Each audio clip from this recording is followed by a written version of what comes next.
ನಮಸ್ತೆ ಮಿತ್ರರೇ, ಈ ವಿಡಿಯೋದಲ್ಲಿ ಏನೇನಿದೆ ಅಂತ ನೋಡಿದರೆ, ಮೊದಲನೇದಾಗಿ ಪ್ರಾರ್ಥನೆ, ಎರಡನೇದಾಗಿ ಜ್ಯೋತಿಷ್ಯಕ್ಕಾಗಿ ನಮ್ಮನ್ನು ಹೇಗೆ ಸಂಪರ್ಕಿಸಬೇಕು ಎಂಬ ಮಾಹಿತಿ. ಯಾವುದೇ ಕಾರಣಕ್ಕೂ ಕೂಡ ದೂರವಾಣಿ ಕರೆ ಮಾಡಬೇಡಿ, ವಾಟ್ಸಪ್ ಮಾತ್ರ ಮಾಡಿ. ಇನ್ನು ಮೂರನೆಯದಾಗಿ ನಿಮ್ಮ ಈ ಒಂದು ಫಾಲ್ಗುಣ ಮಾಸದಲ್ಲಿಯ ಗ್ರಹಸ್ಥಿತಿ, ನಾಲ್ಕನೆಯದಾಗಿ ನಿಮ್ಮ ರಾಶಿಯ ಭವಿಷ್ಯ, ಐದನೆಯದಾಗಿ ನಾಗಶಕ್ತಿ ವಿನಾಯಕನ ಆರಾಧನಾ ಕ್ರಮ, ಆರನೆಯದಾಗಿ ಅತ್ಯುತ್ತಮವಾದ ಎಲ್ಲರೂ ಕೂಡ ನೋಡಲೇಬೇಕಾದಂತಹ ಅತಿ ಉತ್ತಮವಾದ ವಿಷಯ ಒಂದು ಕೊನೆಯ ಭಾಗದಲ್ಲಿ ಲಭ್ಯ ಇದೆ. ಯಾವುದೇ ಕಾರಣಕ್ಕೂ ಕೂಡ ಅದನ್ನು ಮಿಸ್ ಮಾಡಬೇಡಿ. ಮತ್ತು ನಿಮ್ಮ ಸಂಸ್ಕಾರದಲ್ಲಿ ಯಾವ ರೀತಿಯ ಚಿಂತನೆ ಇದೆಯೋ ಅದೇ ರೀತಿಯ ಚಿಂತನೆಗಳು ಉತ್ತಮವಾದ ಜೀವನವನ್ನು ನಿಮಗೆ ನಿರೂಪಿಸುವುದರ ಜೊತೆಗೆ ಅನೇಕರ ಜೀವನವೂ ಕೂಡ ಉತ್ತಮವಾಗಿ ಆಗಲಿ ಎನ್ನುವ ನಿಮ್ಮ ಒಳ್ಳೆಯ ಸಂಸ್ಕಾರ. ಈ ವಿಡಿಯೋವನ್ನು ಶೇರ್ ಮಾಡೋದಕ್ಕಾಗಲಿ, ಲೈಕ್ ಮಾಡೋದಕ್ಕಾಗಿ, ಕಾಮೆಂಟ್ ಮಾಡೋದಕ್ಕಾಗಿ ಹಿಂದೇಟು ಹಾಕೋದು ಬೇಡ. ನಿಮ್ಮ ಸಂಸ್ಕಾರಕ್ಕಾಗಿ ನಮ್ಮ ಅನಂತ ಧನ್ಯವಾದಗಳು. ಓಂ ಮಾತ್ರೇ ನಮಃ, ಓಂ ಮಾತೃಭ್ಯೋ ನಮಃ, ಓಂ ಪಿತ್ರೇ ನಮಃ, ಓಂ ಪಿತೃಭ್ಯೋ ನಮಃ, ಓಂ ಗುರುಭ್ಯೋ ನಮಃ, ಓಂ ಆಚಾರ್ಯೇಭ್ಯೋ ನಮಃ, ಓಂ ಮಹಾಗಣಪತಯೇ ನಮಃ, ಓಂ ಕುಲದೇವತಾ ಭೂದೇವಿ ಸಹಿತ ಲಕ್ಷ್ಮೀನಾರಾಯಣಾಯ ನಮಃ, ಓಂ ಉಮಾಮಹೇಶ್ವರಾಭ್ಯಾಂ ನಮೋ ನಮಃ. ಸಮಸ್ತ ಋಷಿ ಪರಂಪರೆಯನ್ನು, ಸಮಸ್ತ ಗುರು ಪರಂಪರೆಯನ್ನು ತಲೆಬಾಗಿ ನಮಿಸುತ್ತಾ ಸಮಸ್ತ ಮಿತ್ರವೃಂದಕ್ಕೆ ನಮಸ್ಕಾರಗಳು. ಜ್ಯೋತಿಷಕ್ಕೆ ಹೇಗೆ ಸಂಪರ್ಕಿಸಬೇಕು, ಎಷ್ಟು ಫೀಸ್ ಕಟ್ಟಬೇಕು, ಮತ್ತು ಜನ್ಮ ತಾರೀಕು ಇತ್ಯಾದಿಗಳು, ಜಾತಕ ಇಲ್ಲದಿದ್ದವರು ಏನು ಮಾಡಬೇಕು, ಹೇಗೆ ಸಂಪರ್ಕಿಸೋದು ಅಂದರೆ, ನೀವು ಈ ಸಂಖ್ಯೆಗೆ ನಿಮ್ಮ ಹೆಸರನ್ನು ವಾಟ್ಸಪ್ ಮಾಡಿ ಮಾಹಿತಿ ಪಡೆಯಿರಿ. ನಮ್ಮ ಎಲ್ಲ ವಿಡಿಯೋಗಳಿಗಾಗಿ subscribe, like, comment and share ಮಾಡೋದನ್ನು ಮರಿಬೇಡಿ. ನಮಸ್ತೆ ಮಿತ್ರರೇ, ವಿಶ್ವಾವಸುನಾಮ ಸಂವತ್ಸರದ ಕೊನೆಯ ಮಾಸವಾದ ಫಾಲ್ಗುಣ ಮಾಸಕ್ಕೆ ಆತ್ಮೀಯ ಸ್ವಾಗತ. ಗ್ಯಾಗೋರಿಯನ್ ಕ್ಯಾಲೆಂಡರ್ ಪ್ರಕಾರವಾಗಿ 18/2/26ರಿಂದ 19/3/26ರವರೆಗೆ ಈ ಫಾಲ್ಗುಣ ಮಾಸ ತನ್ನ ಅವಧಿಯನ್ನು ಹೊಂದಿದೆ. ಈ ಫಾಲ್ಗುಣ ಮಾಸದಲ್ಲಿ 3 ಗ್ರಹಗಳು ವಿಶೇಷವಾಗಿ ತಮ್ಮ ರಾಶಿಯನ್ನು ಮುಂದಿನ ರಾಶಿಗೆ ಪ್ರವೇಶ ಮಾಡ್ತಾ ಇದ್ದಾವೆ. ಮೊದಲನೇದಾಗಿ ಕುಜ, ನಂತರ ಶುಕ್ರ ಮತ್ತು ರವಿ ಗ್ರಹಗಳು. 23/2/2026ರಂದು ಕುಜ ಗ್ರಹವು ಕುಂಭ ರಾಶಿಯನ್ನು ಪ್ರವೇಶ ಮಾಡ್ತಾ ಇದ್ದಾನೆ. ಈ ಒಂದು ಸೋಮವಾರ 6ನೆಯ ಅಂದರೆ ಷಷ್ಠಿಯಂದು 1/3/2026 ಮಾರ್ಚ್ 1ರಂದು ಶುಕ್ರನು ತನ್ನ ಉಚ್ಚ ರಾಶಿಯಾದ ಮೀನ ರಾಶಿಯನ್ನು ಪ್ರವೇಶ ಮಾಡ್ತಾ ಇದ್ದಾನೆ. ಇದರ ಫಲ ಅದ್ಭುತವಾಗಿದೆ. ಭಾನುವಾರ ದಿವಸ ತ್ರಯೋದಶಿಯಂದು ಈ ಒಂದು ಶುಕ್ರನು ತನ್ನ ಉಚ್ಚ ರಾಶಿಯನ್ನು ಪ್ರವೇಶ ಮಾಡ್ತಾ ಇರುವಂಥದ್ದು. 14/3/2026 ರವಿ ಗ್ರಹವು ಮೀನ ರಾಶಿಯನ್ನು ಶನಿವಾರ ದಿವಸ ಏಕಾದಶಿಯಂದು ಪ್ರವೇಶ ಮಾಡ್ತಾ ಇರುವಂಥದ್ದು. ಇದು ಅದ್ಭುತವಾದಂತಹ ಒಂದು ಗ್ರಹ ಸ್ಥಿತಿಗಳಾದರೆ, ಇನ್ನು ದಿನಾಂಕ 2 ಮಾರ್ಚ್ 2ರಂದು ಪೂರ್ಣಿಮೆ ಸಂಭವಿಸುತ್ತೆ. ಮಾರ್ಚ್ 2ರಂದು 5:37ಕ್ಕೆ ಪ್ರಾರಂಭವಾಗುವ ಪೂರ್ಣಿಮೆ ಮರು ದಿವಸ ಮಧ್ಯಾಹ್ನ 4:47ರವರೆಗೆ ಇರುತ್ತೆ. ಅಂದರೆ 3ನೇ ತಾರೀಕಿಗೆ ಸೂರ್ಯೋದಯಕ್ಕೆ ಪೌರ್ಣಿಮೆ ಸಿಗುತ್ತೆ. ಹಾಗಾಗಿ ಮೊದಲು ಹೋಳಿ ಹಬ್ಬದ ಶುಭಾಶಯಗಳು ತಮಗೆಲ್ಲ. ಹಾಗಾಗಿ ಇಲ್ಲಿ ಆ ಹೋಳಿಯ ಹಬ್ಬದ ವಿಶೇಷವಾದ ಕಾಮದಹನವನ್ನು 2ನೇ ತಾರೀಕಿನ ಸಂಜೆಯಂದು ಮತ್ತು ಸತ್ಯನಾರಾಯಣ ಕಥೆಯನ್ನು ಸಂಜೆ ಮಾಡುವವರು 2ನೇ ತಾರೀಕಿನ ಸಂಜೆಯನ್ನು ಮಾಡ್ತಾರೆ. ಇನ್ನು 3ನೇ ತಾರೀಕು ಸತ್ಯನಾರಾಯಣ ಕಥೆಯನ್ನು ಬೆಳಗ್ಗೆ ಮಾಡುವಂಥವರು ಬೆಳಗ್ಗೆ ಮಾಡ್ತಾರೆ. ಹಾಗೆಯೇ ಹೋಳಿ ಹಬ್ಬದ ಆಚರಣೆ 3ನೇ ತಾರೀಕಿನಂದು ಸೂರ್ಯೋದಯಕ್ಕೆ ಸಿಕ್ಕಾಗ ಆಗತ್ತೆ. ಇನ್ನು ಅಮಾವಾಸ್ಯೆ ಕೂಡ ಇದೇ ರೀತಿಯಾಗಿದೆ, ಪಾಡ್ಯ ಇದೇ ರೀತಿಯಾಗಿದೆ. 18ನೇ ತಾರೀಕಿನಂದು 7:52ಕ್ಕೆ ಪ್ರಾರಂಭವಾಗುವಂತಹ ಅಮಾವಾಸ್ಯೆ 18ನೇ ತಾರೀಕಿನಂದು ಮರು ದಿವಸ 7:07 ಈ ಒಂದು ಅಮಾವಾಸ್ಯೆ 19ನೇ ತಾರೀಕಿನವರೆಗೆ ದಿನ ಸೂರ್ಯೋದಯಕ್ಕೆ ಸಿಗುವಂಥದ್ದು ಅಮಾವಾಸ್ಯೆ. ಇದು ಯುಗಾದಿ ಅಮಾವಾಸ್ಯೆ ಆಗಿದ್ದು 18ನೇ ತಾರೀಕಿನ ದಿವಸ ಸೂರ್ಯೋದಯಕ್ಕೆ ಇಲ್ಲದೆ ಸಂಜೆ ಅಮಾವಾಸ್ಯೆ ಇರುತ್ತೆ. ತರ್ಪಣಾದಿಗಳು, ಶ್ರಾದ್ದಾದಿಗಳು 18ನೇ ತಾರೀಕಿನಿಂದಲೇ ಆಗತ್ತೆ. ಆದರೆ 19ನೇ ತಾರೀಕು ಕೂಡ ಅಮಾವಾಸ್ಯೆ ಅಂತ ಪರಿಗಣಿಸಲ್ಪಡುತ್ತೆ. ಇನ್ನು ವಿಶೇಷ ಅಂತಂದರೆ 7:07 ಪಾಡ್ಯ ಪ್ರಾರಂಭವಾಗಿ ಶ್ರೀ ಪರಾಭವ ಸಂವತ್ಸರದ ಆರಂಭ. ಮರು ದಿವಸ ಬೆಳಗ್ಗೆ ಈ ಪಾಡ್ಯ 5:55 ಇದ್ದು ಈ ಬಾರಿಯ ಶ್ರೀ ಪರಾಭವ ಸಂವತ್ಸರದ ಪ್ರಾರಂಭದ ಪಾಡ್ಯವು ಸೂರ್ಯೋದಯಕ್ಕೆ ಸಿಗದೇ ಇರುವಂಥ ಅವಸ್ಥೆಯಲ್ಲಿ ಇದೆ. ಹಾಗಾಗಿ ಈ ಯುಗಾದಿ ಹಬ್ಬವನ್ನು 19ನೇ ತಾರೀಕಿನಂದೇ ಮಾಡುವುದು ಅನಿವಾರ್ಯ ಕೂಡ. 20ನೇ ತಾರೀಕಿಗೂ ಕೂಡ ಪಾಡ್ಯ ಸೂರ್ಯೋದಯಕ್ಕೆ ಸಿಗುವುದಿಲ್ಲ, 19ಕ್ಕೂ ಕೂಡ ಸಿಗುವುದಿಲ್ಲ. ಹಾಗಾಗಿ 19 7:07 ಇದ್ದು ಆ 19ನೇ ತಾರೀಕಿನಲ್ಲಿಯೇ ಅತಿ ಹೆಚ್ಚಿನ ಅವಧಿ ಪಾಡ್ಯ ಇರುವುದರಿಂದ ಯುಗಾದಿಯ ಹಬ್ಬ ಆವತ್ತೇ ಆಚರಣೆ, ಹೊಸ ವರ್ಷದ ಆಚರಣೆ. ಹಾಗಾಗಿ ನಿಮಗೆಲ್ಲ ಹೊಸ ವರ್ಷದ ಶುಭಾಶಯಗಳು. ಈ ಶ್ರೀ ಪರಾಭವ ಸಂವತ್ಸರವು ಕೂಡ ಇದೇ 19ನೇ ತಾರೀಕಿನಂದೇ ಪ್ರಾರಂಭ ಆಗಿಬಿಡುತ್ತೆ. ಬೆಳಗ್ಗೆ 7:07 ಶ್ರೀ ಪರಾಭವ ಸಂವತ್ಸರ ಪ್ರಾರಂಭ, ವಿಶ್ವಾವಸು ಸಂವತ್ಸರದ ಅಂತ್ಯವಾಗತ್ತೆ. ಅದೇ ರೀತಿ ಪೌರ್ಣಿಮೆ ಅಮಾವಾಸ್ಯೆಗಳು ಕೂಡ ಕೇವಲ ಈ ರೀತಿ ಸೂರ್ಯೋದಯ ಸೂರ್ಯಾಸ್ತಗಳ ಮಧ್ಯಗಳಲ್ಲಿ ಆಗುವ ವ್ಯತ್ಯಾಸವಲ್ಲದೆ, ಇಲ್ಲಿ ಸಿಂಹ ರಾಶಿಯಿಂದ ಕನ್ಯಾ ರಾಶಿಯಲ್ಲಿ ಇರುವಂತಹ ಯಾವ ಕಾಲ್ಪನಿಕ ರೇಖೆ ಇದೆ, ಆ ಕಾಲ್ಪನಿಕ ರೇಖೆಯ ಮಧ್ಯದಲ್ಲಿ ಪೌರ್ಣಿಮೆಯು, ಹಾಗೆ ಕುಂಭ ರಾಶಿಯಿಂದ ಮೀನರಾಶಿಯ ಮಧ್ಯದಲ್ಲಿ ಯಾವ ಕಾಲ್ಪನಿಕ ಭೇದ ಇದೆ, ಆ ಒಂದು 2 ರಾಶಿಗಳ ಮಧ್ಯದಲ್ಲಿ ಈ ಅಮಾವಾಸ್ಯೆ ಘಟಿಸುತ್ತಾ ಇದೆ.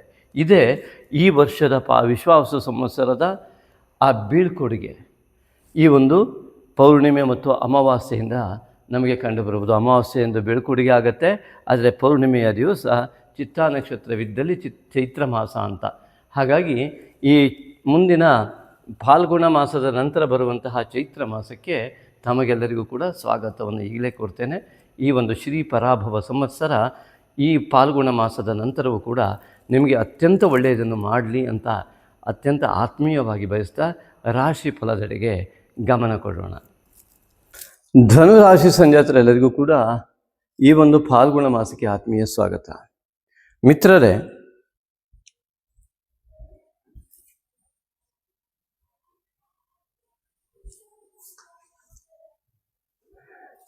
ಧನುರಾಶಿಯ ಅಧಿಪತಿಯಾದಂಥ ಗುರುವು ಸಪ್ತಮದಲ್ಲಿಯೇ ಗೋಚರನಾಗಿರ್ತಕ್ಕಂಥದ್ದು. ಇದು ಈ ಫಾಲ್ಗುಣ ಮಾಸದಲ್ಲಿ ನಿಮಗೆ ಸಿಗುವಂಥ ಅತಿ ದೊಡ್ಡದಾದ ಫಲವೇ ಆಗಿದೆ.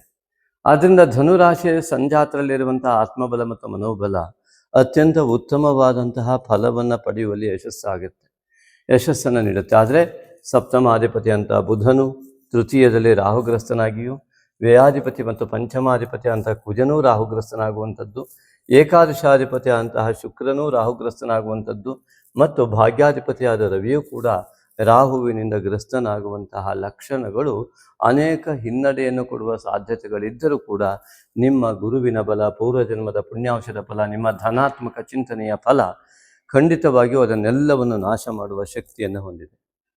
ಇದು ಧನುರಾಶಿಯವರಿಗೆ ವಿಶೇಷವಾದ ಕೊಡುಗೆಯಾಗಿ ಗುರುವು ಮಿಥುನ ರಾಶಿಯಲ್ಲಿ ಈ ಸಂದರ್ಭದಲ್ಲಿ ರಾಹುಗ್ರಸ್ತನಾಗಿರುವಂಥ ಇಂತಹ ಇಷ್ಟು ಗ್ರಹಗಳಿರುವ ಸಂದರ್ಭದಲ್ಲಿ ಗುರುವು ನಿಮಗೆ ನೇರ ದೃಷ್ಟಿಯನ್ನು ಇಟ್ಟಿರುವಂಥದ್ದು ನಿಮ್ಮ ಪೂರ್ವಜನ್ಮದ ಪುಣ್ಯದ ಫಲದಿಂದ ನಿಮ್ಮ ದೊಡ್ಡ ಸಂಕಷ್ಟಗಳು ಬರುವುದೂ ಕೂಡ ಬರದೇ ಇರುವಷ್ಟು ಪ್ರಾಬಲ್ಯತೆಯನ್ನು ಹೊಂದಿದ ಮನಸ್ಥಿತಿಯಾಗಿದ್ದು ನಿಮ್ಮದು. ಇದು ನಿಮಗೆ ಅತ್ಯುತ್ತಮವಾದ ಯೋಗವನ್ನು ಗುರುವಿನಿಂದಲೇ ಉಂಟಾಗತಕ್ಕಂಥದ್ದು. ಇದು ನಿಮ್ಮ ಎಲ್ಲ ರಾಶಿಗಳಲ್ಲಿ ಈ ಒಂದು ಧನುರಾಶಿಯವರಿಗೆ ಮಾತ್ರ ಇದೊಂದು ಸಾಧ್ಯತೆಗಳು ಅತಿ ಹೆಚ್ಚಿನ ರೀತಿಯಲ್ಲಿ ಕಂಡುಬರುತ್ತೆ. ನೇರವಾಗಿ ಸಪ್ತಮದ ದೃಷ್ಟಿ ಬಿದ್ದಿದ್ದರಿಂದಲೇ ಅತ್ಯಂತ ಪ್ರಬಲವಾದಂತಹ ಯೋಗವನ್ನು ಮತ್ತು ರಾಶಿಧಿಪತಿಯೇ ಗುರುವಾಗಿರುವುದರಿಂದ ನಿಮ್ಮ ಮೂಲ ಪೂರ್ವಜನ್ಮದಿಂದ ಬಂದಂಥ ಪುಣ್ಯಾಂಶಗಳು, ಕುಟುಂಬದಿಂದ ಬಂದಂಥ ಪುಣ್ಯಾಂಶಗಳೆಲ್ಲ ಏನಿದೆ ಅವೆಲ್ಲವೂ ಕೂಡ ಇಂಥ ಕೆಟ್ಟ ಸಮಯದಲ್ಲೂ ಕೂಡ ಕೆಲಸ ಮಾಡಿ ನಿಮಗೆ ಯಾವುದೇ ರೀತಿಯಾದ ತೊಂದರೆ ಆಗದ ರೀತಿಯಲ್ಲಿ ಆ ದೈವ ಬಲವನ್ನು, ಆತ್ಮಬಲವನ್ನು ವೃದ್ಧಿಸುವ ಶಕ್ತಿಯನ್ನು, ನಿಮ್ಮ ಆತ್ಮಬಲದಿಂದಲೇ ಎಂತಹ ಕಷ್ಟ ಬಂದರೂ ಕೂಡ ಅದನ್ನು ಗೆಲ್ಲುವುದಕ್ಕೆ ಸರಿಯಾದ ಮಾರ್ಗದರ್ಶನ ಸಿಗುವಂತಹ ಸರಿಯಾದ ವ್ಯಕ್ತಿಗಳನ್ನು ಕೊಡ್ತಕ್ಕಂತಹ ಗುರು, ಸರಿಯಾದ ಸಮಯಕ್ಕೆ ನಿಮಗೆ ಸಹಾಯ ಮಾಡ್ತಕ್ಕಂತಹ ವ್ಯಕ್ತಿಗಳನ್ನು, ಅದಕ್ಕೆ ಸಮರ್ಪಕವಾದ ವ್ಯಕ್ತಿಗಳ ಒಂದು ದೇವರೇ ಮನುಷ್ಯ ರೂಪದಲ್ಲಿ ಬರ್ತಾನೆ ಅಂತ ಹೇಳ್ತಾರಲ್ಲ, ಹಾಗೆ ಅಂತಹ ಕಷ್ಟ ಕಾಲದಲ್ಲೂ ಗೊತ್ತಿಲ್ಲದಂತಹ ವ್ಯಕ್ತಿಗಳು ನಿಮಗೆ ಸಹಕರಿಸುವ ಯೋಗ. ಇಂತಹ ಮಹಾಯೋಗ ಈ ಒಂದು ಗುರುವಿನಿಂದ ಉಂಟು. ದ್ವಿತೀಯದಲ್ಲಿರುವಂತಹ ಕುಜ ವ್ಯಯಾದಿ ಪಂಚಮಾಧಿಪತಿ. ನಿಮ್ಮ ಜ್ಞಾನ ಏನಾಗತ್ತೆ, ಕುಜನು ರಕ್ತಕಾರಕ ನರಕಾರಕನಾಗಿ ಆರೋಗ್ಯದ ಬಗ್ಗೆ ಗಮನ ಬೇಕು. ಜೊತೆಗೆ ನಿಮ್ಮ ಈ ಒಂದು ಗುರುವಿನ ಒಂದು ಸಂಸ್ಕಾರ ಏನಿದೆ, ನಿಮ್ಮ ಸಂಸ್ಕಾರ ಅಂದರೆ ನಿಮ್ಮ ಅತ್ಯಂತ ಧನಾತ್ಮಕ ಚಿಂತನೆ, ಮನಸ್ಸು ಸದಾ ಸಂತೋಷವಾಗಿಟ್ಟುಕೊಳ್ಳುವಂತಹ ಸ್ವಾಭಾವಿಕ ಪ್ರಕ್ರಿಯೆ, ಇದೆಲ್ಲ ಏನಿದೆ ನಿಮ್ಮಲ್ಲಿ, ಅಂತಹ ಒಂದು ಶಕ್ತಿ ಇರುವಂಥ ನಿಮಗೆ ಬುಧ ಮತ್ತು ಕುಜರು ಸಪ್ತಮಾಧಿಪತಿ ವಿವಾಹದ ವಿಚಾರದಲ್ಲಿ ಅಥವಾ ಗಂಡ ಹೆಂಡತಿಯರ ಮಧ್ಯಗಳಲ್ಲಿ ಒಂದಿಷ್ಟು ಬುದ್ಧಿ ನಿರ್ಣಯಗಳೇ ಕೆಲಸ ಮಾಡದೇ ಇರುವಂತಹ ಸಾಧ್ಯತೆಗಳಿದೆ. ಜೀವನದಲ್ಲಿ ನಮ್ಮ ಪುಣ್ಯಾಂಶಗಳು ಎಲ್ಲ ವಿಷಯಗಳಿಗೂ ಸಂಪೂರ್ಣವಾಗಿ ಸಹಾಯ ಮಾಡ್ತವೆ. ಆದರೆ ಕೆಲವು ಸಮಯಗಳಲ್ಲಿ ಕೆಲವೊಂದು ವಿಚಾರಗಳಿಗೆ, ಕೆಲವೊಂದು ಜಾತಕ ಹೇಗಿರುತ್ತೆ ಅಂದರೆ, ಜೀವನದಲ್ಲಿ ಎಲ್ಲವೂ ಸರಿ ಇದೆ, ವಿವಾಹ ವಿಚಾರಕ್ಕೆ ಸಮಸ್ಯೆ ಇದೆ, ಕೆಲವರಿಗೆ ಅಧ್ಯಯನಕ್ಕೆ, ಕೆಲವರಿಗೆ ಆರೋಗ್ಯಕ್ಕೆ, ಕೆಲವರಿಗೆ ವೃತ್ತಿಗೆ. ಈ ರೀತಿಯಾಗಿ ಪ್ರತಿಬಂಧಕಗಳು ಅತಿ ಹೆಚ್ಚಿನ ರೀತಿಯಲ್ಲಿ ಕೆಲಸ ಮಾಡ್ತವೆ. ಹಾಗೆ ಇಷ್ಟೊಂದು ಮಹಾಯೋಗವಾಗಿದ್ದರೂ ಕೂಡ ಹೆಂಡತಿಯ ವಿಚಾರದಲ್ಲಿ ಅಥವಾ ಗಂಡನ ವಿಚಾರದಲ್ಲಿ ಏನು ಮಾಡಲಿಕ್ಕೂ ಗೊತ್ತಾಗುವುದಿಲ್ಲ. ನಿಮ್ಮ ಯೋಗ ಸರಿ ಇರ್ತದೆ, ಗಂಡನ ಯೋಗ ಸರಿ ಇರುವುದಿಲ್ಲ, ಹೆಂಡತಿ ಯೋಗ ಸರಿ ಇರುವುದಿಲ್ಲ, ಏನು ಮಾಡೋದು? ತುಂಬ ಅದಕ್ಕೋಸ್ಕರ ನಮ್ಮ ಯೋಗ ಸರಿ ಇದ್ದರೂ ಅದಕ್ಕಾಗಿ ಪರಿತಪಿಸುವಂಥ ಅವಸ್ಥೆ. ನಿನ್ನೆ ಅಷ್ಟೇ ಒಬ್ಬರು ಸಿಕ್ಕಿದ್ರು. ಇನ್ನು ನನ್ನ ಹೆಂಡತಿಗೆ ಎಲ್ಲ ಕರೆಕ್ಟ್ ಇದೆ, ಎಲ್ಲ ಸರಿ ಇದೆ ಸ್ವಾಮಿ, ಆದರೆ ಈ 35 ವರ್ಷಕ್ಕೆ ಬಂದು ಶುಗರ್ ಇದೆಯಲ್ಲ, ಇದು ಇನ್ಸುಲಿನ್ ತಗೊಳ್ಳೋ ಪರಿಸ್ಥಿತಿಯನ್ನು ಮಾಡ್ತಾ ಇದೆ, ತುಂಬ ಟೆನ್ಷನ್ ಆಗೋಗಿದೆ ನನಗೆ ಅಂತ. ಇವನಿಗೆ ಟೆನ್ಷನ್ ತಗೊಳ್ಳೋದಕ್ಕೆ ಬೇರೆ ಯಾವ ವಿಷಯಗಳೂ ಇಲ್ಲ, ಎಲ್ಲವೂ ಸರಿ ಇದ್ದಾವೆ. ಆದರೆ ಇಲ್ಲಿ ಹೆಂಡತಿಯ ಜಾತಕದಲ್ಲಿ ಆಗಿರ್ತಕ್ಕಂಥ ದೋಷಗಳು ಇವನ ಮೇಲೆ ಪರಿಣಾಮ ಬೀರ್ತಾ ಇದ್ದಾವೆ. ಈ ರೀತಿಯಾಗಿ ಈ ಸಪ್ತಮದ ಅಧಿಪತಿ ಬುಧ ಆ ರಾಹುವಿನ ಯುಕ್ತಿಯನ್ನು ಹೊಂದಿದ್ದರಿಂದ ಹೆಂಡತಿ ವಿಚಾರದಲ್ಲೂ ಅಥವಾ ಗಂಡನ ವಿಚಾರದಲ್ಲೂ ನಿರ್ಣಯ ತೆಗೆದುಕೊಳ್ಳೋದಕ್ಕೆ, ಅಥವಾ ಯಾವುದೋ ಬಿಸ್ನೆಸ್ ಮಾಡ್ತಾ ಇದ್ರೆ ಅದರ ಪಾರ್ಟ್ನರ್ ವಿಚಾರದಲ್ಲಿ ಅಥವಾ ಶೇರ್ ಮಾರ್ಕೆಟ್ ಅದರ ವಿಚಾರದಲ್ಲಿ ನಿರ್ಣಯವನ್ನು ತೆಗೆದುಕೊಳ್ಳಲಿಕ್ಕೆ ಕಷ್ಟ ಆಗ್ತಾ ಇದೆ. ಇದು ಬುಧ ಮತ್ತು ಕುಜ, ಪಂಚಮಾಧಿಪತಿಯಾದ ಕುಜನು, ದಶಮಾಧಿಪತಿ ಆದಂಥ ಬುಧ, ಸಪ್ತಮಾಧಿಪತಿ ಅಂತ ಬುಧನು ರಾಹುಗ್ರಸ್ತನಾಗುವುದರಿಂದ, ದುರ್ಗಿ ಮತ್ತು ಆಂಜನೇಯನ ಆರಾಧನೆ ಮಾಡುವುದರಿಂದ, ಅದಕ್ಕೂ ವಿಶೇಷವಾಗಿ ಇವೆರಡೂ ಗ್ರಹಗಳಿಗೆ ಗ್ರಸ್ತನಾಗುವಂತೆ ಮಾಡುವುದು ರಾಹು. ಈ ರಾಹುವಿನ ಛಾಯೆಯ ನಿವಾರಣೆಗಾಗಿ ಈ ಪ್ರತಿಯೊಂದು ರಾಶಿಯವರಿಗೂ ಕೂಡ, ಪ್ರತಿಯೊಬ್ಬರಿಗೂ ಕೂಡ ಈ ರಾಹು ಛಾಯೆ ಅಥವಾ ಕೇತು ಛಾಯೆ, ಪೂರ್ವಜನ್ಮದ ಪಾಪಾಂಶದ ಛಾಯೆ ಖಂಡಿತವಾಗಿಯೂ ಆವರಿಸ್ತದೆ ಒಂದೊಂದು ವಿಚಾರಗಳಲ್ಲಿ.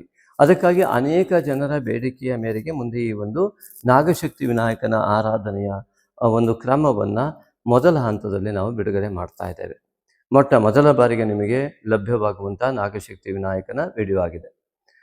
ಈ ನಾಗಶಕ್ತಿ ವಿನಾಯಕನ ಮೇಲೆ ಸಂಪೂರ್ಣವಾಗಿ ಶ್ರದ್ಧೆ, ಭಕ್ತಿ, ನಂಬಿಕೆ ಇದ್ದು ಸರಿಯಾದ ರೀತಿಯಲ್ಲಿ ನೀವು ಅದನ್ನು ಮಾನಸ ಪೂಜೆಯನ್ನು ಮಾಡ್ತಾ ಬಂದರೆ ನಿಮಗೆ ಖಂಡಿತ ಫಲ ಲಭ್ಯ ಇದೆ. ದೈವ ಭಕ್ತರಾದಂತಹ ನೀವು, ಗುರುವೇ ಪ್ರಧಾನ ಅಧಿಪತಿ, ರಾಶಿಧಿಪತಿ, ನಿಮಗೆ ಅತಿ ಸುಲಭವಾಗಿ ದೈವ ಬಲ ಸಿಗುವಂಥ ಯೋಗ ಉಳ್ಳವರು ನೀವು. ಹಾಗಾಗಿ ನಾಗಶಕ್ತಿ ವಿನಾಯಕನ ಆರಾಧನೆಯನ್ನು ಯಥಾಕ್ರಮವಾಗಿ ಮಾನಸ ಪೂಜೆಯನ್ನು ಮಾಡುವುದರ ಮೂಲಕವಾಗಿ ರಾಹುವಿನಿಂದ ಮತ್ತು ಕೇತುವಿನಿಂದ ಆಚ್ಛಾದಿತವಾಗುವಂಥ ಎಲ್ಲ ವಿಷಯಗಳನ್ನು ಸುಲಭವಾಗಿ ಪರಿಹರಿಸಿಕೊಳ್ಳಲಿಕ್ಕೆ ನಿಮಗೆ ಯೋಗ ಉಂಟಾಗುತ್ತೆ. ಹಾಗಾಗಿ ಈ ಒಂದು ಧನುರಾಶಿ ಸಂಜಾತರೆಲ್ಲರೂ ಕೂಡ ನಾಗಶಕ್ತಿ ವಿನಾಯಕ ನೋಡಿ, ಮುದ್ಗಲ ಪುರಾಣದಲ್ಲಿ ಉಲ್ಲೇಖವಾಗಿರ್ತಕ್ಕಂಥದ್ದು ನಾಗ ಈ ಒಂದು ಗಣೇಶನ ಹೊಟ್ಟೆ ಬ್ರಹ್ಮಾಂಡ ಎಂದು, ಈ ನಾಗ ಎನ್ನುವಂಥದ್ದು ಪವಿತ್ರ ಬಂಧದಿಂದ ಈ ಒಂದು ಕೋಳಿ ಮೊಟ್ಟೆಯ ಆಕಾರದಲ್ಲಿ ಓವೆಲ್ ಶೇಪ್ನಲ್ಲಿರುವಂಥ ಅಣುವಿನಿಂದ ಮಹತ್ತಿನವರೆಗೆ ಭೂಮಿಯ ಪಾತ್ ಇರ್ಬೋದು, ಅಥವಾ ಎಲೆಕ್ಟ್ರಾನ್, ಪ್ರೋಟಾನ್, ನ್ಯೂಟ್ರಾನ್ಗಳ ಪಾತ್ ಇರ್ಬೋದು, ಹಾಗೆ ಗ್ಯಾಲಾಕ್ಸಿಯ ಪಾತ್ ಇರ್ಬೋದು, ಸೌರಮಂಡಲ, ಸುಮೇರು ಮಂಡಲಗಳ ಎಲ್ಲ ವ್ಯವಸ್ಥೆಯ ಮೂಲವೇ ಈ ಒಂದು ಅಂಡಾಕಾರದ ವ್ಯವಸ್ಥೆ. ಈ ವ್ಯವಸ್ಥೆಯ ಶಕ್ತಿಯನ್ನೇ ನಾಗಶಕ್ತಿ ಅಂತ ಹೇಳಿ ನಾಗಶಕ್ತಿ ವಿನಾಯಕನನ್ನು ಆರಾಧನೆ ಮಾಡುವಂಥದ್ದು ಅತ್ಯಂತ ವೈಜ್ಞಾನಿಕ ಮತ್ತು ಅತ್ಯಂತ ಧಾರ್ಮಿಕ. ಎರಡೂ ಕಡೆಯಿಂದ ಸಂಪೂರ್ಣ ಪುಷ್ಟಿ ಇರುವಂತಹ ಒಬ್ಬ ದೇವತೆ ನಾಗಶಕ್ತಿ ವಿನಾಯಕ. ಆದ್ದರಿಂದ ಸಂಪೂರ್ಣ ನಂಬಿಕೆಯನ್ನು ಇಟ್ಟು ನೀವು ಇದನ್ನು ಮಾಡ್ತಾ ಬಂದರೆ, ಅಲ್ಲಿ ಮಾನಸ ಪೂಜೆಯನ್ನು ಮಾಡ್ತಾ ಬನ್ನಿ. ತಾಯಿ, ತಂದೆ, ಗುರು, ಗಣಪತಿ, ಆ ಗಣಪತಿಯ ಸ್ಥಾನದಲ್ಲಿ ನಾಗಶಕ್ತಿ ವಿನಾಯಕನ ಆರಾಧನೆಯನ್ನು, ಕುಲದೇವತಾ ಆರಾಧನೆಯನ್ನು ಯಥಾಕ್ರಮವಾಗಿ ಮಾಡಬೇಕು. ಆಗ ಅತ್ಯಂತ ಉತ್ತಮವಾದ ಫಲ ನಿಮಗೆ ಲಭ್ಯವಾಗುತ್ತೆ. ಇಲ್ಲಿ ಆ ಜಪವನ್ನು ಮಾಡುವುದು ಇನ್ನೂ ಉತ್ತಮವಾಗುತ್ತೆ. ಅದು ಮಾನಸ ಪೂಜೆಯನ್ನು ಮಾಡಿದ ನಂತರ ಮಾಡ್ಬೋದು. ನಾವಿಲ್ಲಿ ಮಾನಸ ಪೂಜೆಯಲ್ಲಿ ಹೇಳಿರುವ ಧ್ಯಾನ ಶ್ಲೋಕಗಳನ್ನು 4-5 ಧ್ಯಾನ ಶ್ಲೋಕಗಳನ್ನು ಧ್ಯಾನಿಸಿ ಓಂ ನಾಗಶಕ್ತಿ ವಿನಾಯಕಾಯ ನಮಃ ಎಂಬುವ ನಿಮ್ಮ ಶ್ರದ್ಧೆ, ಭಕ್ತಿ, ಸಮಯಾನುಸಾರ, ಶಕ್ತಿಯನುಸಾರವಾಗಿ ಯಥಾಶಕ್ತಿ ಜಪವನ್ನು ಮಾಡಿ ನಂತರದಲ್ಲಿ ಮತ್ತೆ ಆ ಧ್ಯಾನ ಶ್ಲೋಕಗಳನ್ನು ಹೇಳುವ ಮೂಲಕವಾಗಿ ಜಪವನ್ನು ಪರಿಪೂರ್ಣಗೊಳಿಸಿಕೊಳ್ಳಬಹುದು. ಇಷ್ಟೊಂದು ಮಾಹಿತಿ ಏಕೆಂದರೆ ನಿಮಗೆ ಈ ಒಂದು ಫಾಲ್ಗುಣ ಮಾಸ ಮತ್ತು ಯಾವುದೇ ಸಮಯದಲ್ಲೂ ಕೂಡ, ಇಡೀ ಜೀವಮಾನ ಪರ್ಯಂತದಲ್ಲೂ ಕೂಡ ಯಾವುದೇ ರೀತಿಯಾದ ಕೆಟ್ಟ ಸಮಯವು ಬಂದರೂ ಕೂಡ ಅದನ್ನು ನಿರ್ವಹಿಸುವ ಶಕ್ತಿ ಅಥವಾ ಮುಂಚಿತವಾಗಿ ಅರ್ಥೈಸಿಕೊಂಡು ಆ ಒಂದು ಪ್ರತಿಬಂಧಕದಿಂದ ದೂರ ಇರುವಂತಹ ವ್ಯವಸ್ಥೆ, ಅತಿ ಬೇಗ ಇದನ್ನು ಪರದೆಯನ್ನು, ನನ್ನ ಕಷ್ಟದ ಪರದೆಯನ್ನು ಅತಿ ಸುಲಭವಾಗಿ ಸರಿಸುವ ವ್ಯವಸ್ಥೆ ನಾಗಶಕ್ತಿ ವಿನಾಯಕನ ಆರಾಧನೆ. ನಿಮ್ಮ ಎಲ್ಲ ಕಷ್ಟಗಳನ್ನು, ಆ ಎದುರುಗಡೆ ಬಂದಂಥ ಪ್ರತಿಬಂಧಕ, ಮುಂದೆ ದಾರಿಯೇ ಇಲ್ಲ ಜೀವನಕ್ಕೆ ಅನ್ನುವಂತಹ ಪ್ರತಿಬಂಧಕಗಳನ್ನು ಸರಿಸುವ ವ್ಯವಸ್ಥೆಯೇ ನಾಗಶಕ್ತಿ ವಿನಾಯಕನ ಆರಾಧನೆ. ನಿಮ್ಮ ಶ್ರದ್ಧೆ ಯಥಾಶ್ರದ್ಧಾ ತಥಾ ಫಲಂ ಕರ್ಮಣ್ಯೇವಾಧಿಕಾರಸ್ಥೆ ಮಾ ಫಲೇಶು ಕದಾಚನ. ಭಗವಂತನಿಗೆ ಬಿಟ್ಬಿಡಿ, ಆಗ ನಿಮ್ಮ ಶ್ರದ್ಧೆ, ಭಕ್ತಿ, ನಂಬಿಕೆಯೇ ನಿಮಗೆ ಸಂಪೂರ್ಣವಾದ ಫಲವನ್ನು ನಾಗಶಕ್ತಿ ವಿನಾಯಕ ಖಂಡಿತವಾಗಿಯೂ ನೀಡ್ತಾನೆ. ಹಾಗೆ ಈ ಧನುರಾಶಿ ಸಂಜಾತರೆಲ್ಲರಿಗೂ ಕೂಡ ಈ ಸಪ್ತಮ, ಅಷ್ಟಮ, ನವಮ, ಈ ಅಷ್ಟಮಾಧಿಪತಿ ಅಂತ ಚಂದ್ರನು ಇಲ್ಲಿ ನವಮ ಮತ್ತು ದಶಮದಲ್ಲಿ ಪೌರ್ಣಿಮೆಯನ್ನು, ಇಲ್ಲಿ ಚತುರ್ಥದಲ್ಲಿ ತೃತೀಯ ಮತ್ತು ಚತುರ್ಥದಲ್ಲಿ ಅಮಾವಾಸ್ಯೆ, ಇವೆರಡು ದಿನದಲ್ಲಿ ಆರಾಧನೆಯನ್ನು ಖಂಡಿತವಾಗಿಯೂ ಅತ್ಯಂತ ಶ್ರದ್ಧಾಭಕ್ತಿಪೂರ್ವಕವಾಗಿ ಮಾಡಿ ಆ ಮೂಲಕ ನಿಮ್ಮ ಉದ್ಯೋಗದಲ್ಲಿ, ವೃತ್ತಿಯಲ್ಲಿ ಎಲ್ಲ ರೀತಿಯಾದಂತಹ ಫಲವನ್ನು ಭಾಗ್ಯಾಧಿಪತಿಯ ರವಿಯು ಕೂಡ ಮತ್ತೆ ರಾಹುಗ್ರಸ್ತನಿಂದ ರಾಹುಗ್ರಸ್ತತೆಯಿಂದ ದೂರವಾಗಿ ಇಲ್ಲಿ ರವಿಯು ಚತುರ್ಥಕ್ಕೆ ಪ್ರವೇಶ ಮಾಡ್ತಾ ಇರತಕ್ಕಂಥದ್ದು. ಈ ಮೂಲಕವಾಗಿ ನಿಮಗೆ ಈ ಒಂದು ಭಾಗ್ಯ ಕುಲದೇವತಾ ಆರಾಧನೆ ಫಲವು ಸಿಗದೇ ಇರುವ ಹಾಗೆ ಕೇತು ದೋಷ ಏನು ಕಂಡು ಬರುತ್ತೆ. ನಾಗಶಕ್ತಿ ವಿನಾಯಕನ ಆರಾಧನೆ ಮಾಡಿಕೊಂಡು ನೀವು ಕುಲದೇವತಾ ಆರಾಧನೆಯನ್ನು ಮಾಡಿದಾಗ ಸಂಪೂರ್ಣವಾಗಿ ಪಿತೃವರ್ಗದ ಆಶೀರ್ವಾದ, ಕುಲದೇವತಾ ಆರಾಧನೆಯ ಫಲ ಲಭ್ಯವಾಗುತ್ತೆ. ಅದಕ್ಕೆ ವಿಶೇಷವಾಗಿ ಪೌರ್ಣಿಮೆಯ ದಿನ ಮತ್ತು ಅಮಾವಾಸ್ಯೆ ದಿನ ವಿಶೇಷ ಅನುಷ್ಠಾನಗಳು ಅತಿ ಸುಲಭವಾಗಿ ನಿಮಗೆ ಎಲ್ಲ ಪ್ರತಿಬಂಧಕಗಳಿಂದ ದೂರ ಮಾಡಬಲ್ಲವು. ಇನ್ನು ದಶಮದ ಅಧಿಪತಿ ಬುಧಗ್ರಸ್ತನಾಗಿರುವುದರಿಂದಾಗಿ ಉದ್ಯೋಗದಲ್ಲಿ ಆಗುವಂತಹ ವ್ಯತ್ಯಾಸಗಳಿಗೆ ಆಂಜನೇಯ ಆರಾಧನೆ ಮತ್ತು ನಾಗಶಕ್ತಿ ವಿನಾಯಕನ ಆರಾಧನೆ. ಸುಲಭವಾಗಿ ಹೇಳಬೇಕು ಅಂದರೆ ರಾಹು ಒಂದು ಇಲ್ಲಿಲ್ಲ ಅಂತಂದರೆ ಇದು ದೋಷಯುಕ್ತವೇ ಅಲ್ಲ, ಅತ್ಯುತ್ತಮವಾದ ಫಲ ಕೊಡುವಂಥ ವ್ಯವಸ್ಥೆಯನ್ನು ಹೊಂದಿದೆ. ಆದ್ದರಿಂದಾಗಿ ನಾಗಶಕ್ತಿ ವಿನಾಯಕನ ಆರಾಧನೆ ಮಾಡೋದ್ರಿಂದ ಈ ರಾಹು ದೋಷ ನಿವಾರಣೆ ಆಯಿತು ಅಂದರೆ ಉಳಿದೆಲ್ಲ ಗ್ರಹಗಳು ತನ್ನ ಸ್ವಾಭಾವಿಕವಾದ ಫಲವನ್ನು ಕೊಡುವುದನ್ನು ನೀವು ಅನುಭವಿಸೋದಕ್ಕೆ ನಿಮಗೆ ಅರ್ಹತೆಯನ್ನು ನೀವು ಮಾಡಿಕೊಳ್ತೀರಿ. ಹಾಗೆಯೇ ದಶಮ ಹಾಗೂ ಏಕಾದಶಾಧಿಪತಿಯಾದಂತಹ ಬುಧ ಆಗಿದ್ದು ದಶಮಾಧಿಪತಿ ಏಕಾದಶಾಧಿಪತಿ ಶುಕ್ರನು ಕೂಡ ಇಲ್ಲಿಯೇ ರಾಹುಗ್ರಸ್ತನಾಗಿದ್ದು ನಂತರದಲ್ಲಿ ಈ ಶುಕ್ರನು ಸಂಪೂರ್ಣವಾಗಿ ಚತುರ್ಥಕ್ಕೆ ಉಚ್ಚಸ್ಥಾನಕ್ಕೆ ಹೋಗುವುದರಿಂದ ಉತ್ತಮವಾದ ಲಾಭಾಂಶ ಕೂಡ ಯೋಗ ಇದೆ. ಅದಕ್ಕೆ ನಾಗಶಕ್ತಿ ವಿನಾಯಕನ ಆರಾಧನೆ ಬೇಕು. ನಿಮಗೆಲ್ಲರಿಗೂ ಕೂಡ ನಾಗಶಕ್ತಿ ವಿನಾಯಕನ ಆರಾಧನೆಯ ಸಂಪೂರ್ಣ ಫಲ ಸಿಗಲಿ ಎನ್ನುವಂತಹ ಆಶಯದೊಂದಿಗೆ, ಶುಭಾಶಯದೊಂದಿಗೆ ನಾಗಶಕ್ತಿ ವಿನಾಯಕನಲ್ಲಿ ನಿಮ್ಮೆಲ್ಲರ ಪರವಾಗಿ ಆತ್ಮೀಯ ಪ್ರಾರ್ಥನೆ ಮಾಡಿಕೊಳ್ತೇನೆ. ಸರ್ವಮಂಗಲ ಮಾಂಗಲ್ಯಂ ಸರ್ವಶಕ್ತಿ ಪ್ರದಾಯಕಂ ವಂದೇಹಂ ಸತತಂ ಭಕ್ತಿಯ ನಾಗಶಕ್ತಿ ವಿನಾಯಕಂ. ಓಂ ನಾಗಶಕ್ತಿ ವಿನಾಯಕಾಯ ನಮಃ. ಸರ್ವೇ ಜನಾ ಸುಖಿನೋ ಭವಂತು. ಮಾಘ ಮಾಸದ ಲಕ್ಕಿ ಕಮೆಂಟಿಗೆ ಸ್ವಾಗತ. ಮಿತ್ರರೇ, ಈ ಬಾರಿಯ ಲಕ್ಕಿ ಕಮೆಂಟ್ ಗೋವಿಂದರಾಜ್ ಅವರೇ ನಮಸ್ಕಾರ. ಈ ಬಾರಿ ನೀವು ವಿಚ್ ಸೇವಾ we can do to get Nagashakti Vinayaka ಅಂತ ಕೇಳಿದ್ರಿ. ಹಾಗಾಗಿ ಇದೇ ಬಾರಿಯಾಗಿ ನಾವು ನಾಗಶಕ್ತಿ ವಿನಾಯಕನ ಮಾನಸ ಪೂಜೆಯನ್ನು ಬಿಡುವಂಥದ್ದು ಮತ್ತು ಈ ದೇವಾಲಯದ ನಿರ್ಮಾಣಕ್ಕಾಗಿ ಯಾವ ಸೇವೆಯನ್ನು ಮಾಡಬಹುದು ಎಂಬುದಾಗಿ ಚಿಂತಿಸಿ ವಿಡಿಯೋ ಬಿಡುವಂತಹ ಚಿಂತನೆ ಇದ್ದ ಸಮಯದಲ್ಲಿ ನಿಮ್ಮ ಈ ಕಾಮೆಂಟ್ ಲಕ್ಕಿ ಕಾಮೆಂಟ್ ಅಂತ ಕನ್ಸಿಡರ್ ಆಗಿದೆ. ಇದಕ್ಕೆ ಸಂಪೂರ್ಣ ಉತ್ತರ ಮುಂದೆ ಇದೆ. ಧನ್ಯವಾದಗಳು ಗೋವಿಂದರಾಜ್ ಅವರೇ. ತಪ್ಪದೆ ಈ ಒಂದು ಮುಂದಿನ ಮಾನಸ ಪೂಜೆಯನ್ನು ಪ್ರತಿಯೊಬ್ಬರೂ ನೋಡಿ ಅನುಸರಿಸಿ ನಿಮ್ಮ ಜೀವನ ಪಾವನವಾಗಲಿ. ಭಗವಾನ್ ಸದ್ಗುರು ಶ್ರೀ ಜಗದ್ಗುರು ಆದಿಶಂಕರಾಚಾರ್ಯರ ನುಡಿಯಂತೆ ಪೂಜೆಗಳಲ್ಲಿ ಅತ್ಯಂತ ಶ್ರೇಷ್ಠ ಪೂಜೆ ಮಾನಸ ಪೂಜೆ. ಲೋಕ ಕಲ್ಯಾಣಾರ್ಥವಾಗಿ ಅನೇಕ ಶ್ರದ್ಧಾಳುಗಳ ನಿರಂತರ ಬೇಡಿಕೆಯ ಮೇರೆಗೆ ಈ ಒಂದು ಶ್ರೇಷ್ಠವಾದ ನಾಗಶಕ್ತಿ ವಿನಾಯಕನ ಮಾನಸ ಪೂಜೆಯನ್ನು ನಾಗಯಜ್ಞೋಪವೀತಧಾರಿಯಾದಂತಹ ನಾಗಶಕ್ತಿ ವಿನಾಯಕನಿಗೆ ಸಮರ್ಪಿಸುತ್ತಿದ್ದೇವೆ.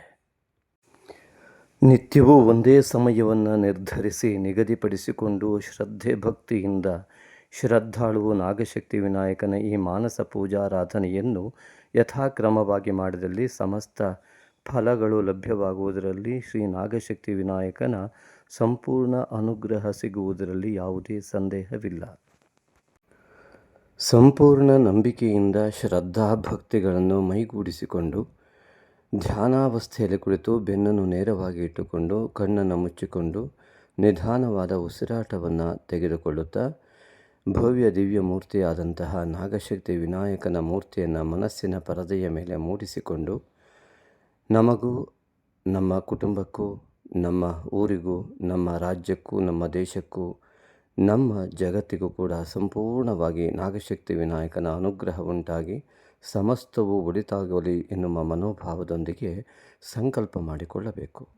ಅಸ್ಮಿನ್ ಶುಭ ದಿನೇ ಮಮ ಸಮಸ್ತವಿಧ ದೋಷ ನಿವಾರಣದ್ವಾರ ಸಮಸ್ತವಿಧ ಯಶಃ ಪ್ರಾಪ್ತ್ಯರ್ಥಂ ಶ್ರೀ ನಾಗಶಕ್ತಿ ವಿನಾಯಕ ಮಾನಸ ಪೂಜಾರಾಧನಂ ಕರಿಷ್ಯೆ.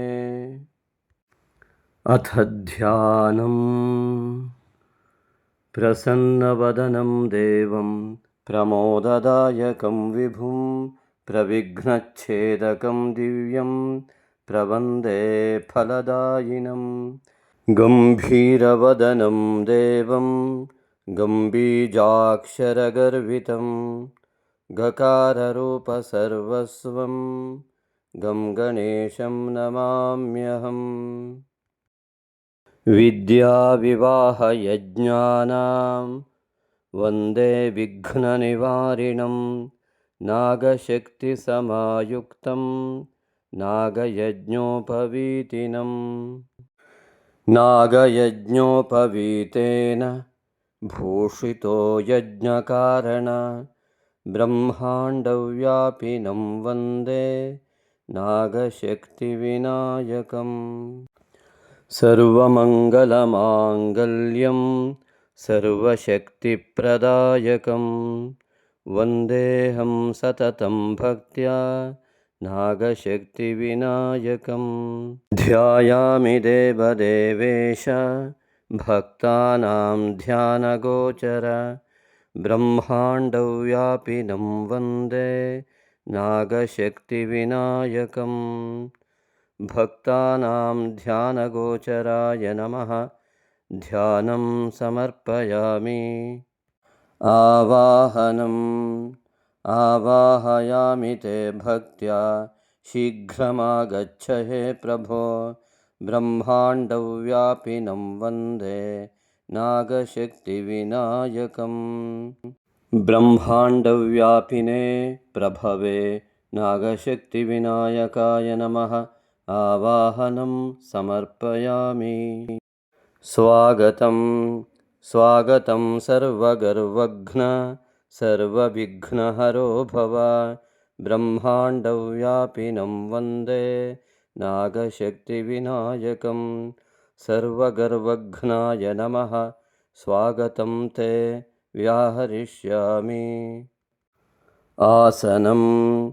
आसनमर्पये तुभ्यं विराजय महाप्रभो ब्रह्माण्डव्यापिनं वन्दे नागशक्तिविनायकं महाप्रभवे नमः आसनं समर्पयामि पाद्यं ते गन्धयुक्तं च पादोदरपरिष्कर ब्रह्माण्डव्यापिनं वन्दे नागशक्तिविनायकं पादोदरपरिष्कराय नमः पाद्यं समर्पयामि अर्घ्यम् उपनीताय विद्महे सुप्रसन्नाय धीमहि तन्नो वटुः प्रचोदयात् अभयहस्ताय विद्महे बालरूपाय धीमहि तन्नो वटुः प्रचोदयात् अग्निरूपाय विद्महे यज्ञमयाय धीमहि तन्नो वटुः प्रचोदयात् ईशपुत्राय विद्महे गौरीसुताय धीमहि तन्नो वटुः प्रचोदयात् पाशहस्ताय विद्महे अंकुशधर्त्रे च धीमहि तन्नो वटुः प्रचोदयात् अर्घ्यन्ते अभ्रवर्णाय शुभ्रवस्त्रधराय च ब्रह्माण्डव्यापिनं वन्दे नागशक्तिविनायकं शुभ्रवस्त्रधराय नमः अर्घ्यं समर्पयामि आचम्यता महादेव मुदया तव शुण्डय ब्रह्माण्डव्यापिनं वन्दे नागशक्तिविनायकं महादेवाय नमः शुण्डे आचमनीयं समर्पयामि स्नापये निर्मलाकार जाह्नवीसलिलादिभिः ब्रह्माण्डव्यापिनं वन्दे नागशक्तिविनायकं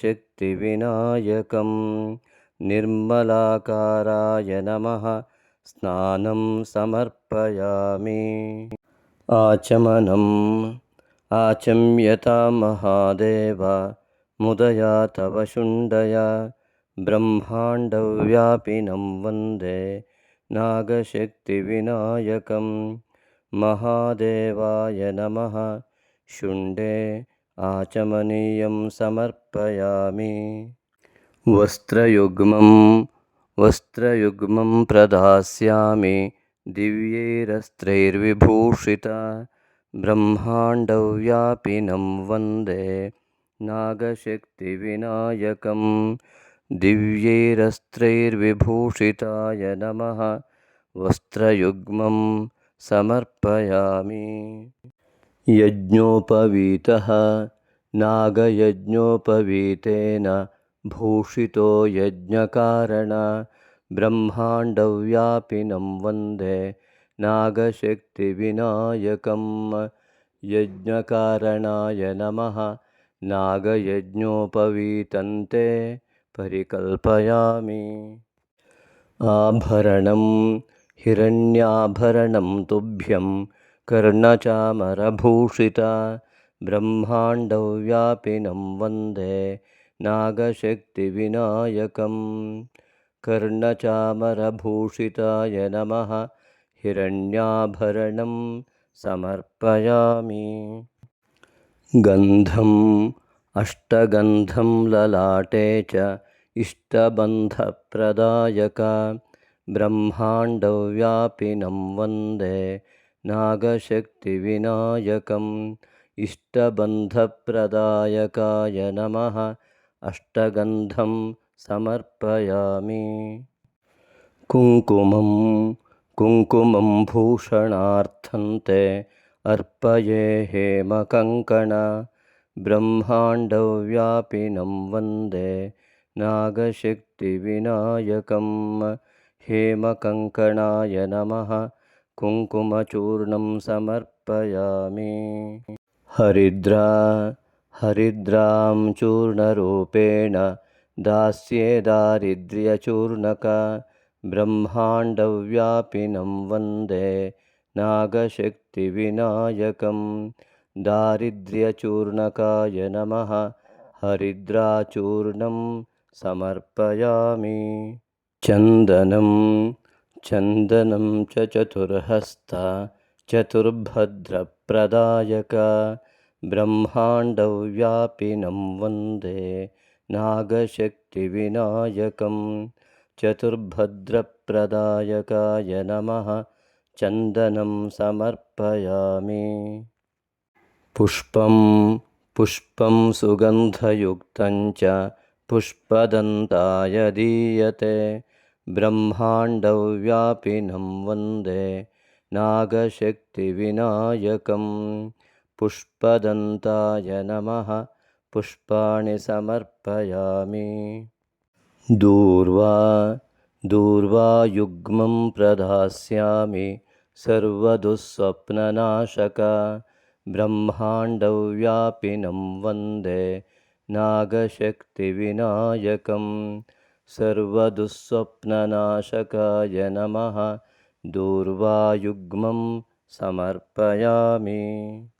अर्चना ॐ उपनीताय नमः ॐ सुप्रसन्नाय नमः ॐ वटवे नमः ॐ अभयहस्ताय नमः ॐ बालरूपाय नमः ॐ अग्निरूपाय नमः ॐ यज्ञमयाय नमः ॐ ईशपुत्राय नमः ॐ गौरीसुताय नमः ॐ पाशहस्ताय नमः ॐ अङ्कुशधर्त्रे नमः ॐ नागशक्तिविनायकाय नमः। तव नामार्चनं पुण्यं प्रसीद गणनायक ब्रह्माण्डव्यापिनं वन्दे नागशक्तिविनायकम्। गणनायकाय नमः नामपूजां समर्पयामि। धूपमाघ्रापये तुभ्यं धूर्जटेः प्रियनन्दन ब्रह्माण्डव्यापिनं वन्दे नागशक्तिविनायकं।